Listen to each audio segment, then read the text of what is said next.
اقلیتوں کے حوالے سے نبی کریم صلی اللہ علیہ وسلم کی جو ارشادات ہیں، فرمایا کہ من قتل معاہدا لم یرح رائحۃ الجنہ، جو کسی اقلیتی برادری کے آدمی کو قتل کرے گا وہ جنت کی خوشبو نہیں سونگے گا۔ وَإِنَّ رِيحَهَا لَتُوجَدُ مِن مَّسِيرَةِ 40 يَوْمًا وَفِي رِوَايَةٍ مِن مَّسِيرَةِ 100 عام وَفِي رِوَايَةٍ مِن مَّسِيرَةِ 500 عام۔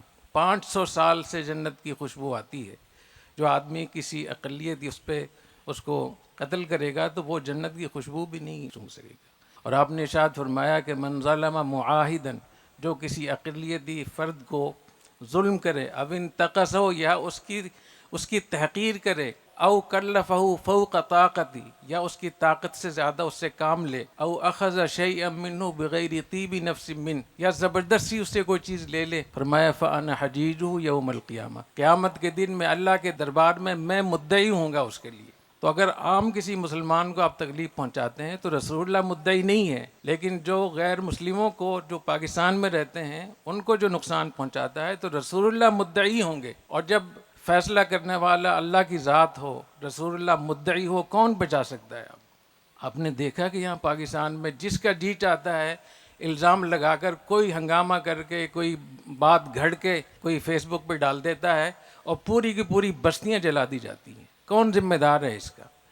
یہ کیا ہمارے پاکستان پر، پاکستانیت پر، ہماری اسلامیت پر دھبا نہیں ہے؟ یہ جو اقلیتوں کے لوگ پاکستان میں خوف زدہ ہوں اپنی جان مال عزت کے حوالے سے، اپنے کاروبار کے حوالے سے، میں سمجھتا ہوں یہ سیاہ دھبا ہے ہمارے اوپر۔ تو ہم اس کی کوشش کریں گے کہ آج سے ہم عہد کریں گے کہ ہمارے ملک میں جتنے بھی اقلیتوں کے لوگ رہتے ہیں، ان کی عورتیں، ان کے بچے، ان کا مال اولاد، جان مال عزت، وہ ہماری طرح محفوظ ہے، بلکہ ہم سے بھی زیادہ محفوظ ہے۔ اور نبی کریم صلی اللہ علیہ وسلم کی سیرت کیا ہے؟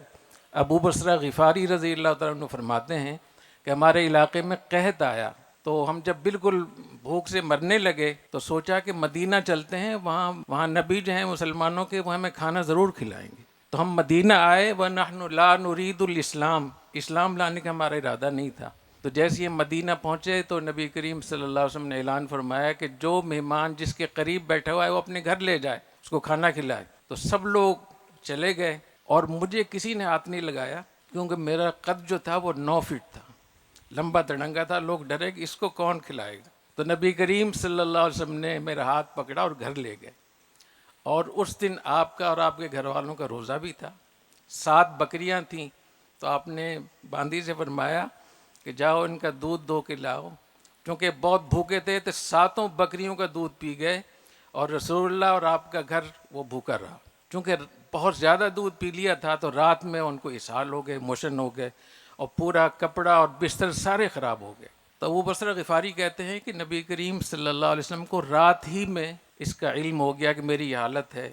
تو آپ صلی اللہ علیہ وسلم تشریف لائے، فغسلنی، نبی کریم صلی اللہ علیہ وسلم نے اپنے ہاتھ سے مجھے دھویا۔ ایک غیر مسلم ہے، مہمان ہے، اپنے ہاتھ سے نبی کریم صلی اللہ علیہ وسلم نے اس کا بال و براز دھویا، کپڑے دھوئے، وَأَزَّرَنِي بِإِزَارِي، اپنے کپڑے مجھے پہنائے نبی کریم صلی اللہ علیہ وسلم۔ تو جن کا ہم نام لیتے ہیں ان کے تو یہ اخلاق تھے۔ ابو بصرہ کہتے ہیں فجر کے بعد جب میں باہر بیٹھا تو میرے جتنے بھی ساتھی تھے وہ صحابہ کرام جب ان کو گھر لے کر گئے تو ان کے اکرام سے اتنے متاثر ہوئے کہ سارے مسلمان ہو گئے۔ تو مجھے بڑا خیال ہوا کہ میں محروم ہوں، پھر میں نے بھی کلمہ پڑھ لیا۔ تو میں عرض کرنا چاہ رہا ہوں کہ یہ کب ہمارے اندر یہ اخلاق آئیں گے؟ آج پوری دنیا ہمارے پاکستان میں آتی ہے، کیا کوئی ہمیں دیکھ کے مسلمان ہوتا ہے؟ جب تک ہم اپنے اندر وہ نبی والے اخلاق اور سیرت پیدا نہیں کریں گے تب تک ہم کامیاب نہیں ہو سکتے۔ تو میں چاہوں گا کہ ہمارے جتنے بھی اساتذہ طلبہ ہیں، پیغام امن کمیٹی کے اعزاز میں ایک دفعہ آپ لوگ کھڑے ہو جائیں تو میرے لیے بہت خوشی کی بات ہوگی انشاءاللہ۔ مہمان تو تشریف رکھے۔